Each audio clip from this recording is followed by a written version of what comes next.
한국농촌경제연구원에 따르면요. 국내 이 시장 규모가 27년쯤이면 6조 원대에 이를 거다라는 또 전망이 나오더라고요. 과거에는 애완동물이라고 불렀는데 이제는 앞글자를 좀 더 바꿔서 오래 함께하는 벗과 같은 그런 존재로 부르고 있죠. 7086님은 현재 이 관련된 유치원을 운영하고 계시다고요. 이 반려견을 픽업하신다고요. 네. 직접 픽업도 합니까? 그러니까 어떻게 보면 이제 고객님 모시러 가는 거죠. 6661님, 1인 세대가 늘면서 점점 이것도 대우가 높아지는 것 같은데요. 동물 전문의 치과가 인근에 개업을 해서 깜짝 놀랐네요. 동물 전문 치과가 따로 있습니까? 그냥 동물병원이 아니라? 저 처음 알았네요. 치과가 따로 있대요. 와. 그리고 이종형님은 저도 집에서 강아지 한 마리 키우고 있는데 지난달에 병원비 200만 원 들었습니다. 입원도 3일이나 했어요. 다행히 지금은 건강이 회복되어 잘 놀고 있습니다. 참 다행이기는 한데 거의 뭐 사람 병원비보다 더 많이 든다라고도 하고요. 그래서 이 보험 산업도 굉장히 커지고 있겠고요. 네 글자 정답 여러분이 생각하시는 거 그리고 뭔가 좀 추억담도 같이 보내주시면 더 좋을 것 같아요.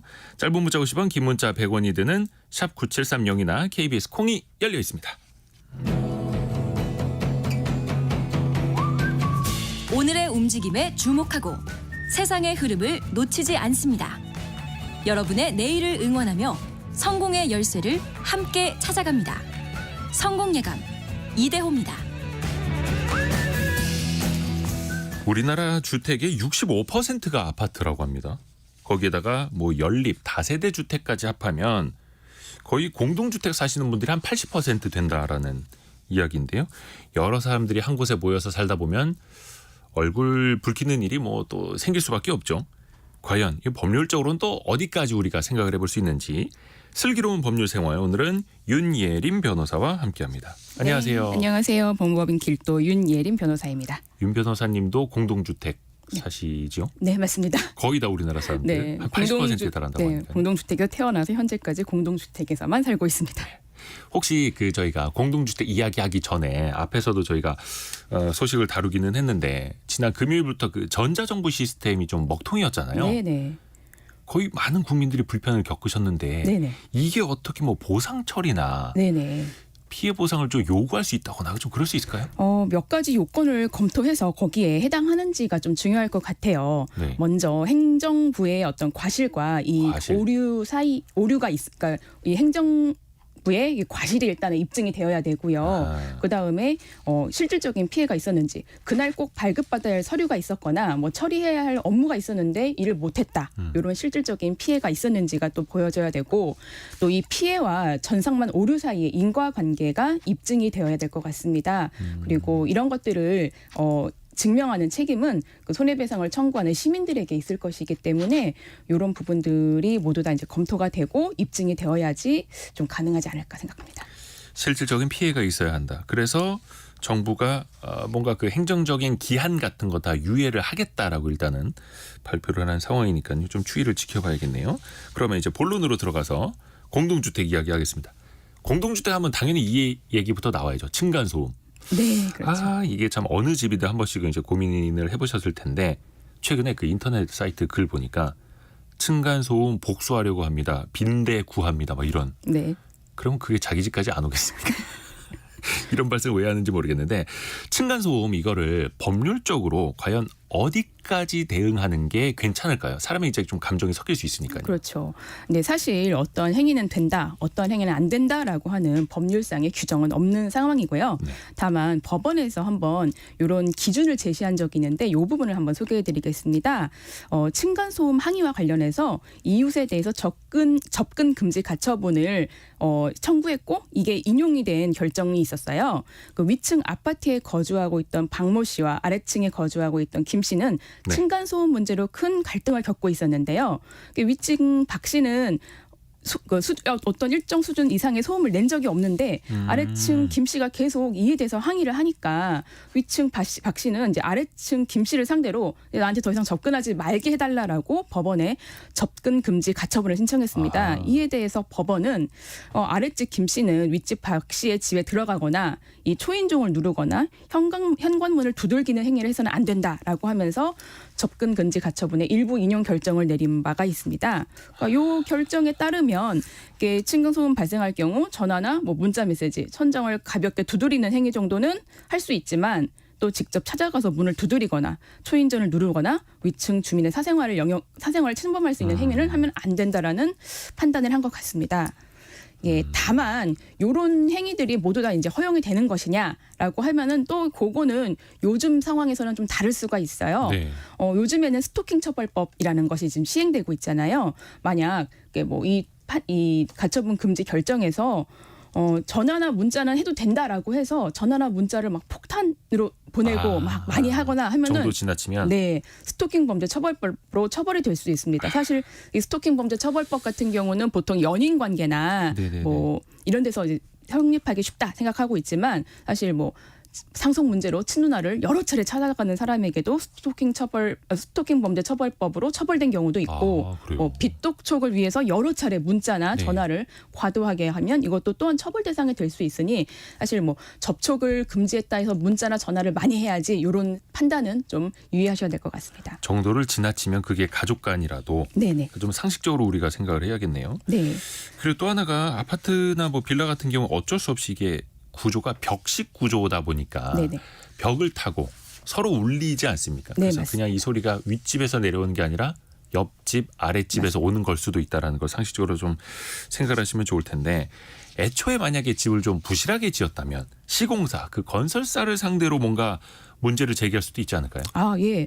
최근에 이런 부분들이 또 인용된 판결이 나와서 좀 말씀을 드리겠습니다. 네. 예, 부실 시공으로 아파트 층간 소음 문제를 야기한 건설사가 입주민에게 그 보수비의 70%인 28억여 원을 배상하라는 판결이 올해 1월 달에 나왔습니다. 보수 비용의 70%. 네, 이번 달 1월에 나왔어요. 이번 달에요. 네. 일일에. 그래서 뭐 법원은 층간소음 차단 성능 미달하자는 거주민의 평온을 심각하게 침해하는 중대한 하자에 해당한다라고 했습니다. 이게 서울 중랑구의 한 아파트의 일인데요. 네. 2017년 12월에 입주가 시작된 아파트인데 입주가 시작된 이후에 입주민들 사이에서는 층간소음 분쟁이 너무 끊이지 않았던 거죠. 그래서 이 부분에 대해서 이제 소송을 하고 지난해 7월과 9월에 두 차례에 걸쳐서 외부 감정을 받아봤는데 그 결과 아파트 자체에 충격급 차단 성능이 결함이 있었던 걸로 드러난 거죠. 또 이에 대해서 재판부는 입주민의 손을 들어주면서 28억 원을 배상하라는 판결이 나왔습니다. 그래서 뭐 층간 소음 문제가 건설이 잘못되어서 발생했다고 판단된다면 손해배상의 대상이 된다고 볼 수 있는 것입니다. 그러네요. 그냥 주민들끼리 싸우고 있을 게 아니라 그 그렇죠. 근본적인 원인을 제공한 시공사 대상으로. 네. 그리고 또 이웃집에 이사 오면 리모델링 또 한 번씩 하는 분들 있지 않습니까? 그때 또 소리가 많이 납니다. 그게 또 하루 이틀 만에 끝나지도 않고요. 만약에 이웃집의 리모델링 때문에 소음적으로 좀 고통을 받고 있다면 이거 어떻게 대처할 수 있겠습니까? 네, 사실 공사하는 사람도 힘들고 그 이웃으로서 힘든 것이 또 아파트 인테리어 리모델링 공사가 아닐까 싶습니다. 그렇죠. 돈도 많이 드는데. 네, 맞습니다. 반찬내고 낮잠 한번 자려고 하는데 이 드릴로 막 맞아요. 뭐 부수는 소리 나면은 잠은커녕 뭐 신경이 하루 종일 곤두성이 마련인데요. 사실 공사장에서 나는 소음은 이 참을 수 있는 한계, 수인 한도를 이렇게 법에서 정해놓고 있습니다. 네. 주거 지역을 예로 들면은 낮 시간 동안에는 65데시벨 미만으로 정해놓고 있어요. 이게 소음진동관리법에 의한 규정입니다. 일반적인 대화가 50데시벨에서 60데시벨이라고 하고 65데시벨 이상이라면 일상에 지장을 줄 수 있는 소음이다라고 보고 있는 것입니다. 네. 요 이상의 소음이 나지 않도록 줄이려는 노력을 일단은 인테리어 공사하시는 분들은 해야 되는 거고 또 요 파손 철거할 때 사실 소음이 제일 많이 나거든요. 그렇죠. 이럴 부술 때는 때. 네, 그 공사를 하는 해당 동에 거주하는 입주자의 2분의 1 이상의 동의가 필요합니다. 그래서 그 2분의 1 이상 동의를 받으셔야지 공사를 시작할 수 있습니다. 아하. 네, 또 사실 근데 언젠가 내 집도 사실 인테리어 리모델링 공사할 수 있는 거 거고요. 그쵸, 그래서 예. 어느 정도 소음이 나는 것은 참고 이런 것들이 또 이웃 또 상린 관계라고 하는데 그 옆에 붙어 있는 사람들 사이에서 뭐 수인해야 될 한도다라고 법원이 또 보고 있는 경우들도 있어서 뭐 이런 부분들에 대해서 협조는 해야 되는데 다만 일반적인 인테리어 공사보다 소음이 심하게 난다라고 하면 요거를 방지해야 될 대책을 요구해야 되는 상황입니다. 뭐 장기간 심각한 피해가 발생한다라고 하면은 환경분쟁조정위원회에 뭐 조정을 신청해 보는 것도 방법입니다. 하지만 이게 단기간 인테리어 공사에는 조금 적합하지 않고 장기간 공사에 좀 심각한 피해가 있을 때 맞는 분쟁 방법이라는 것은 유의하셔야 할 것 같습니다.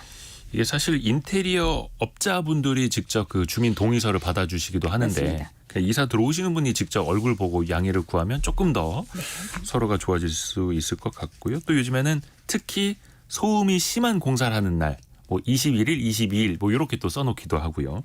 이런 것도 하나의 방법이 될 것 같습니다. 그리고 지금은 이제 날씨가 추워져서 조금 덜하긴 한데 특히 여름에 층간 흡연 어디선가 담배를 태우시는 분이 있으면 그 아파트 그 라인 전체로 확 퍼지지 않습니까? 맞습니다. 근데 또 그분들은 아니 내 집에서 내가 피운다는데 왜 몰아가느냐 또 이렇게 또 항변을 해요. 이거는 법적으로 어떻게 우리가 갈라서 볼 수 있겠습니까? 아, 이게 공동주택관리법에서 예. 최근에 이런 부분들에 대해서 이제 그 관리사무소가 제재할 수 있다라고 하는 법을 규정해서 시행 중이에요. 아, 관리사무소가 제재할 수 있다. 네. 네, 뭐 관리사무소가 간접 흡연의 피해가 발생하면은 실내 흡연의 중단을 권고할 수 있습니다. 이게 만약 입주자가 간접 흡연이 난다라고 하면서 이 피해를 신고하면은 경비원이나 관리사무소 직원들이 흡연 의심 가구에 들어가서 조사도 가능합니다. 아 그래요? 네네. 네, 하지만 사실 경비원이나 관리사무소 직원분들이 이렇게 각 세대를 조사하면서 여기서 혹시 담배 피셨습니까? 라고 하기는 좀 쉽지 않는 상황이긴 껄끄럽기도 합니다. 하죠. 예, 예. 그래서 또한 아파트 내, 이 법에는 아파트 내에 주거 공간의 경우 공동주택관리법에 의거해서 사생활을 보장한다라는 또 규정도 있어서 이 법안이 실효성이 이렇게 있을까라는 고민은 좀 드는데요. 예를 들어 좀 더 강제성 있는 대책을 마련하려면은 아파트의 공용 부분을 금연구역으로 지정할 수 있습니다. 네. 아파트 거주 세대의 2분의 1 이상이 동의를 하면은 공동주택의 복도, 계단, 엘리베이터, 지하 주차장 전부 또는 일부를 금연구역으로 지정해 줄 것을 신청할 수 있고 그 구역이 금연구역으로 지정되면은 여기서 담배를 피게 되면은 과태료 처벌이 나올 수 있는 것이니 좀 더 강제성 있는 대책이 있다고 할 수 있겠죠.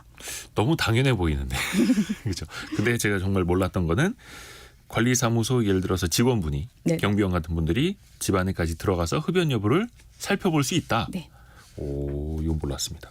자, 그리고 지금쯤 되면 아마 보일러 때문에 고생하신 분들 나오실 수도 있는데 천장에서 특히 이제 물이 새는 경우 있단 말이죠. 네. 그러면 대부분 우리가 겪어보신 분들은 아실 거예요.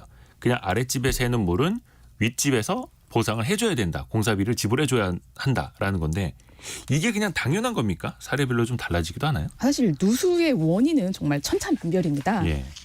이게 근데 공동주택에서 기본적으로 이제 이 공동주택을 구성하는 부분에 대한 이해가 조금 필요한데 네. 공동주택은 이제 공용 부분과 전유 부분으로 이제 그 시설들이 나눠질 수 있어요. 예를 들어서 네. 이제 상수도 배관이라고 생각을 하면은 각 세대를 연결하는 그 개인 배관에 대해서는 전유 부분이라고 할 것이고 그리고 이 전체 그 각 세대로 물을 공급하는 전체 배관은 이제 공용 부분입니다. 그러면은 그 공용 부분에 하자가 있어서 누수가 생겨서 물이 셀 수도 있거든요. 그러면은 이제 관리사무소가 배상을 해야 되는 부분이고 만약에 윗집 개인 배관이 문제가 생겼다라고 하면 윗집이 손해배상의 주체가 되고 또 윗집 소유주가 이제 거주하는 것이냐, 뭐 임차인의 과실로 인한 누수이냐 이런 부분들에 따라서 또 이제 그 손해배상의 주체가 좀 달라질 수 있습니다. 그래서 만약에 공용 부분이 이제 누수의 원인이다라고 하면 윗집 책임은 아닌데 또 이게 이 누수의 원인을 찾는 일이 참 쉽지 않고 처음부터 이게 어디가 문제였냐라는 걸 찾기가 좀 쉽지는 않아서 이 수선료가 좀 꽤 많이 들어감에도 불구하고 이 조정을 시작하는 게 좀 쉽지 않습니다. 그래서 국토교통부 한국토지주택공사의 중앙공동주택관리분쟁조정위원회를 통해서 이런 부분들에 대해서 분쟁 조절을 한번 시도해보는 것도 방법입니다. 아, 그 누수의 원인이 어디냐부터 일단 시작을 하겠네요. 예, 맞습니다. 하지만 뭐 이렇게 간단하게 벽지가 젖은 정도고 그 다음에 누수가 더 이상 발생하지 않는다라고 하면은 서로 좀 협력해서 좀 해결을 하는 것도 일반적인 방안입니다. 만약에 이사 온 지 얼마 안 돼서 누수가 터졌다. 그래서 나는 지금 이사 온 지 한 달도 안 됐는데 아랫집에 물이 샌다더라. 이거 조금 억울할 수도 있지 않을까요? 네. 그래서 요거 같은 경우는 민법 제 582조에 네. 그 하자 담보 책임이라는 조항을 통해서 저희가 해결을 할 수 있는데 하자 담보 책임. 네. 아파트 매매 후에 그러니까 매매 당시에는 존재하지 않았던 하자가 있었는데 사실은 그 원인이 있었던 것이죠. 그래서 그런 부분이 돼서 이제 누수 하자가 발생했다라면은 누수 사실을 알게 된 날로부터 6개월 내에 매도인에게 보상과 수리를 청구할 수 있습니다. 또 이제 매도인이 이를 거부할 경우에는 일단은 매수인 측에서 먼저 보상을 해준 다음에 이 부분에 대해서 소송을 통해서 배상을 청구할 수 있는 건데요. 이렇게 구상금 청구를 통해서 이거 원래 매도인이 내야 된 돈인데 내가 먼저 냈다. 그러니까 뭐 일단은 매도인 다시 달라라고 하면서 구상금 청구를 하는 거죠. 매도인이 수리비를 부담하는 것이 원칙이지만 요 매도인의 그 원만한 이행을 이끌어내기 위해서 일단 매수인 측에서 일부 비용을 부담하는 경우도 사실 현실적으로는 좀 많은 상황이고요. 일단은 이 하자의 문제와 원인과 이 문제 해결이 먼저 우선돼야 되기 때문에 일단은 급한 분께서 먼저 비용을 내시고 하시고 나중에 그 비용을 어떻게 분담할지를 결정하는 것도 방법입니다. 매매 당시에 하자가 있었다라면 그 사실을 알게 된 날로부터 6개월 이내에 네네. 어떤 책임을 이제 물을 수 있다라는 건데 네네. 그게 매매 당시에 존재했던 하자인지를 밝히는 게 또 키포인트가 되겠네요. 네, 이거는. 맞습니다. 자, 그리고 아까 그 조성빈님을 비롯해서 역시 공동주택은 주차 문제가 제일 심각하다. 이런 이야기 해주셨는데 그거 여쭤봐야죠. 주차 시비 때문에 뭐 싸움이 많이 나기도 하고요. 이게 또 감정을 많이 또 건드리는 일 중에 하나기도 한데 예를 들어 어떤 사람이 주차장을 2칸을 차지했다. 네. 아니면 선을 밟고 있어서 옆에 자리가 있지만 주차를 못했다. 그것 때문에 누가 또 보복 주차를 했다. 이러면 이거 어떻게 좀 강제적으로 견인을 하거나 할 수 있는 방법이 있습니까? 합법적으로? 사실 이게 주차장은 도로교통법상 도로는 아닙니다. 그래서 바로 뭐 견인을 해간다든가 바로 이런 이제 즉각적인 조치는 할 수 없는데 일단은 요렇게 차를 뭐 2칸을 쓴다든가 하면서 차의 운행을 방해한다라면은 일단은 형법 제 185조의 일반 교통 방해죄에 해당이 돼서 처벌이 가능합니다. 그래서 경찰에 신고를 할 수 있는 것이고. 형법에 이런 게 있어요? 네, 있습니다. 일반 뭐라고요? 교통방해죄. 일반 교통방해죄. 네. 그리고 이렇게 또 주차를 잘못하는 것들은 아파트 관리 직원의 주차장 관리 업무를 방해한 것이니 또 업무방해죄도 성립할 수 있습니다. 그래서 바로 이렇게 즉각적인 견인 조치 자체는 어렵겠지만 이런 뭐 부분들에 대해서 고지를 하고 좀 원만하게 해결할 수 있도록 하는 노력이 필요할 것 같습니다. 이것도 몰랐네요. 그러면 정말 주차를 이상하게 해서 많은 사람들에게 피해를 주고 있다면 형법 제 185조 일반 교통방해죄 그리고 업무방해죄에 걸리실 수 있습니다라고 일단은 좀 부드럽게 이야기를 좀 시작을 해야겠네요. 오늘 몰랐던 거 정말 많이 배웠습니다. 법무법인 길도의 윤예림 변호사와 함께했습니다. 고맙습니다. 네, 감사합니다. 감사합니다. 라디오 정보센터 다녀오겠습니다. KT 자회사가 현대자동차 정의선 회장 동서의 회사 지분을 고가 매입했다는 의혹을 수사 중인 검찰이 현대오토에버 대표이사의 주거지 등에 대한 압수수색에 나섰습니다. 금융당국과 금융지주 회장단이 오늘 오후 은행연합회에서 만나 금융 취약계층을 돕기 위한 상생 금융 방안을 논의합니다. 국내 소 럼피스킨 확진 사례가 오늘 오전 8시를 기준으로 106건으로 늘었습니다. 극심한 경제난 속에 치러진 남미 아르헨티나 대통령 선거에서 극우파 정치인 하비에르 밀레이가 좌파 집권당의 후보를 누르고 당선됐습니다. 지금까지 라디오 정보센터 조진주였습니다. 국민연금 얼마를 더 내고 얼마나 덜 받게 될까요? 그 중요한 지금 기로에 와 있는데요. 돈월이 투자백서 시간에 한번 살펴보겠습니다. 연금박사 상담센터 이영주 대표와 함께 짚어보죠. 안녕하세요. 안녕하세요. 이영주입니다. 얼마 전에 이제 정부가 국민연금 개편안을 발표를 하긴 했었는데 그때 그렇죠. 구체적인 방안은 빠져 있었잖아요. 네. 이번에 하나가 발표됐다고 하는데 네. 민간자문위원회 보고서. 네네. 이거는 어떻게 보면 이제 이 중에 선택을 하십시오라는 거죠. 맞습니다. 조금 더 구체화됐나요? 조금 더 이제 정부가 직접적으로 모수개혁에 대한 이야기를 하지 않았기 때문에 네. 이제 민간에서 내놔라 이렇게 네. 한 거죠. 그래서 민간이 조금 더 연구를 해가지고 이번에 국회 연금개혁특별위원회 줄여서 연금특위라고 하는데요. 네. 이 산하에 민간자문위원회가 있습니다. 여기서 최종 활동 보고서를 제출했습니다. 모수 개혁안을 두 가지 제시했거든요. 이 모수 개혁안이라는 게 그러니까 숫자를 정확하게 제시한다는 얘기입니다. 모수. 네. 네. 숫자가 특히 보험료율과 소득 대체율이거든요. 이게 두 가지 큰 숫자인데 네. 보험료율을 13%로 올리되 소득 대체율도 같이 올리자라는 안이 있었고요. 두 번째가 보험료를 15%로 올리되 소득 대체율은 현행처럼 40% 유지하자. 이런 두 가지 의견이 지금 나와 있고요. 아마 연금 특위 내에서도 의견이 좀 갈린 모양입니다. 예, 이렇게 두 가지로 나와 있습니다. 그러면은 일단 기본적으로는 네. 더 내고 덜 받고 네. 혹은 더 내고 더 받고 뭐 이거 아닙니까? 네, 맞습니다. 그러니까 첫 번째 안이 보험료율을 13%로 현행에서 4% 정도 올리되 받는 금액도 올리자. 네. 소득 대체율도 올리자라고 해서 이게 소득 보장 중심입니다. 그러니까 기금에 대한 얘기보다는 조금 더 소득을 더 안정화시켜서 국민연금액을 현실화하자라는 거고요. 네. 두 번째 의견은 보험료율을 더 많이 올리고 15%까지 올리고 소득 대체율을 현행 그대로 유지해서 더 올리지 말자. 그러니까 더 내고 그대로 받자. 이게 훨씬 더 강화된 안이죠.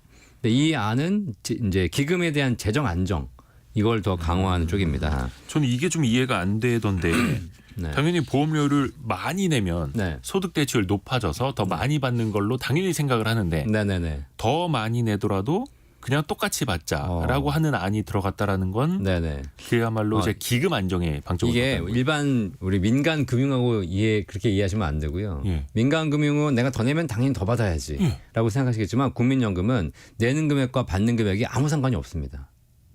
서로 연결이 돼 있지 않다는 사실이죠. 네. 그러니까 내는 건 더 많이 내도 받는 거는 한 푼도 못 받을 수 있는 것이고 반대로 내는 건 그대로 있으면서 받는 금액을 더 올릴 수 있는 것이기 때문에 이게 제도적으로 각각 분리가 돼 있기 때문에 실제로 더 내더라도 소득 대체율 받는 금액을 더 올려주지 않으면 더 많이 내면서 받는 금액은 그대로이거나 오히려 떨어지게 되는 거죠. 그러면 이제 기금은 되게 안정적으로 갈 수는 있겠습니다만 국민들이 과연 거기에 좀 동의를 많이 해주실지는 좀 의문이긴 그렇죠. 그러니까 한쪽은 뭐 더 내지만 더 받자라는 거지만 이거는 사실 기금에 대한 문제는 좀 방치해 놓은 것이고 네. 한쪽은 재정을 좀 이렇게 강화하기 위해서는 받는 금액은 줄이고 내는 금액은 올려야 된다라는 것이기 때문에 뭐 이게 좀 이제 둘 중에서 정부가 선택하기 나름이겠죠. 그러면 일단 현행 그 보험료율은 9%죠. 네, 9% 내던 걸 13%로 올리거나 네. 15%로 더 올리거나 이런 안이 나온 겁니다. 그러면 맞습니다. 이거 예를 좀 들어주시겠어요? 우리가 얼마나 더 부담을 하게 되는 겁니까? 예를 들면 이제 13%를 올리는 소득 보장안은 4%가 인상되는 것이고요. 네. 재정 안정안은 6%를 올려서 15%까지 올리자는 거거든요. 네. 월 300만 원 받는 근로자의 경우에는 현행 9%를 내고 있기 때문에 월 27만 원의 국민연금 보험료를 내고 있고 예를 들어서 월급 300만 원이라면 네. 현행 지금 본인 부담금이 13만 5천 원이요? 그렇죠. 그중에 27만 원 중에서 4.5% 본인이 그렇죠. 절반을 부담하고 나머지는 회사가 부담해 주기 때문에 회사와 본인 절반씩. 실제 급여에서 공제되는 금액은 13만 5천 원이 되겠죠. 네. 근데 이게 13%로 인상하게 되면 월 39만 원의 보험료가 되는 것이고 이 중에서 본인 부담이 19만 5천 원이기 때문에 현행보다 한 6만 원 정도가 더 증가합니다. 전체적으로는 이제 12만 원이 증가하는 것이고요. 15%를 올리게 되면 300만 원 받는 근로자가 월 45만 원의 국민연금을 부담해야 됩니다. 네. 적지 않죠? 네. 근데 그중에서 이제 회사가 절반을 내주니까 본인 부담은 22만 5천 원이 되겠습니다. 자, 그런데 이거는 근로자 얘기인 거고 자영업자들은 전액을 본인이 다 부담해야 되거든요. 아하. 여기에 대한 대책도 좀 필요할 것 같은데 어쨌든 본인이 300만 원 버는 근로자가 월 42만 원 본인이 전액 다 내야 되는 것이고 만약에 내가 500만 원 번다 그러면은 15%로 인상하게 되면 75만 원이 매달 국민연금 보험료를 내야 되는 것이기 때문에 적지 않은 금액이죠. 그리고 이제 근로자 같은 경우에는 절반을 부담하기 때문에 뭐 그나마 좀 나은 상황이다라고 하겠지만 네. 반대로 그걸 내줘야 되는 절반은 회사가 내줘야 되지 않습니까? 그렇죠. 그러니까 고용주 입장에서는 직원들 월급을 올려주거나 직원을 채용하는 것이 더 훨씬 더 부담스러워지는 상황이 될 수밖에 없는 그런 구조죠. 그렇죠. 뭐 근로자도 그렇고 회사도 그렇고 또 자영업자도 더더욱이 그렇고 네. 300만 원 버는 근로자가 한 달에 6만 원이나 9만 원을 더 낼 수 있다. 그렇죠. 네. 일단 여기서부터 좀 부담은 시작이 되는데 결론적으로 그러면 국민연금 같은 경우에는 네. 고갈 시점을 좀 많이 늦출 수 있습니까? 이 방안으로 가면?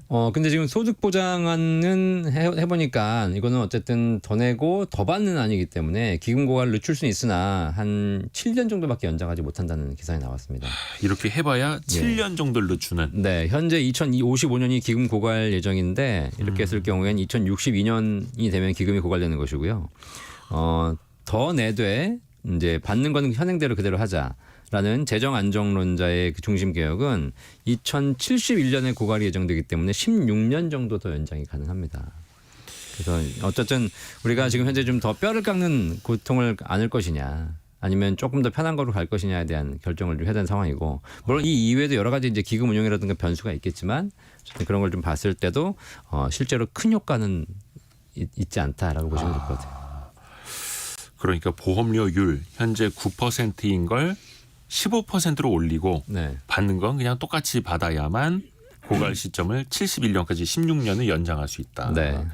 아이고 참 쉽지 않죠. 티라도 좀 내려고 하면은 이거 네. 국민들이 부담해야 될 게 되게 커지겠네요. 그럼 결국은 더 받거나 아니면 그대로 받거나 이걸 네. 또 우리가 선택을 하는 그 기로에 서 있는 거네요. 예. 그러니까 지금까지는 보험료율에 대한 고민이었다면 이제 받는 것에 대한 고민도 좀 해야 되거든요. 그게 이제 우리가 보통 전문용어로 소득 대체율이라고 합니다. 네. 이게 되게 어려워하시는 분이 계신데 소득 말 그대로 소득을 대체하는 비율입니다.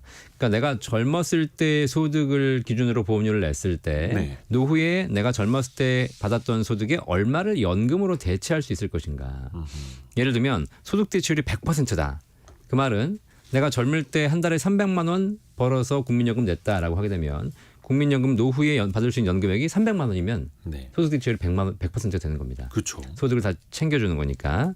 자, 그런데 현재 지금 소득 대체율은 제가 보기에는 지금 우리나라가 한 42.5% 정도 되거든요. 네. 실제로는 한 100만 원 버는 사람의 노후 연금은 한 40만 원 정도가 대체가 된다라고 보면 되죠. 거기에서 선택을 해야 되는데 네. 그러니까 300만 원 벌던 사람들 소득 대체율 50%라고 해봐야 150만 원. 그렇죠. 40% 되면 한 120만 원 되는 네네. 거니까. 그러면 이걸 또 선택을 해야 되는데. 그런데 이제 그것도 실제로는 우리가 숫자상으로 그렇게 보이지만 이게 사실 40년 가입 기준입니다. 아하. 근데 40년 국민연금 부은 사람은 거의 찾아보기 그렇죠. 힘들죠. 네. 일단 40년 부으려면 대학을 가면 안 됩니다. 아 그래요? 네, 고등학교 졸업하고 바로 취업해서 취업을 해가지고 60세까지 40년 부어야 되는 거죠. 비현실적인 거네요. 네. 그거는. 그리고 이게 88년도 연금 시행 초기에는 소득 대체율이 70%였어요. 당시에는 예, 굉장히 높았죠. 그다가 98년도에 60%를 바꿨고 2008년부터 50%였다가 점점 지금 매년 0.5%씩 인하를 하고 있거든요. 2028년 되면 40%까지 인하가 됩니다. 이게 현행 규정입니다. 2023년 현재는 42.5% 구간을 점점 지나고 있는데 실제로 이렇게 해서 점점 떨어지고 있지만 실질 소득 대체율은 아까 40년 가입하신 분들이 거의 없기 때문에 네. 실질 소득 대체율은 한 20에서 25% 내외니까 100만 원 버는 사람이 노후에 국민연금으로 받을 수 있는 수준이 한 20에서 25만 원 정도 큰 의미가 없는 것이고요. 이번에 이렇게 만약에 그 소득 대체율에 대해서 지금 견해들이 있는데 뭐 그냥 유지하거나 오히려 올린다는 안도 있거든요. 근데 좀 우리가 참고해 보실 게 있어요. 지금 네. 소득 대체율이 상향되게 되면 네. 앞으로 받을 금액은 좋아지지만 반대로 지금 내시는 분들에게는 불리해지는 겁니다. 그렇죠. 보험료라는 게 내가 이번 달에 냈을 때 이번 달에 낸 돈에 대해서 소득 대체를 적용하는데 그러면 국민연금은 사실 늦게 낼 수가 있거든요. 네. 그러면 지금 내는 것보다 한 1, 2년 기다렸다가 소득 대체율이 상향된 다음에 그때 내시는 것이 국민연금이 더 올라가는 그런 또 문제도 생길 수 있어요. 약간 좀 왜곡되는. 그렇죠. 근데 이게 제도를 결정할 때 파생되는 문제점들을 잘 확인해 보고 우리가 결정할 필요가 있는 겁니다. 강인규님이 뼈 때리는 말씀 보내주셨는데요. 지금 출산율이면 국민연금보다 한국인이 고갈되는 걸 걱정해야 될 것 같아요. 네, 그러니까 인구가 고갈되는 게 맞습니다. 사실 이게 뭐 사실 국민연금의 그게 문제가 근본이죠. 아니라 네. 전체적인 인구 구조 문제를 병행하고 있는 거기 때문에. 그래서 또 가끔 아예 그냥 연금 받는 나이를 더 늦추자라는 이야기도 나오잖아요. 그건 어떻습니까? 그 얘기는 쏙 들어갔죠. 이번에 아예 안 나왔네요. 네, 이번엔 다 빠졌습니다. 왜냐하면 이제 원래는 더 내고 덜 받고 늦게 받고 이 세 가지가 연금 네, 계획의 네. 핵심인데 처음에는 68세로 연장하자라는 얘기가 있었는데 사실 지금 현재 우리나라 고용 여건이 60세 퇴직하고 나면 은퇴 절벽이 있지 않습니까? 네.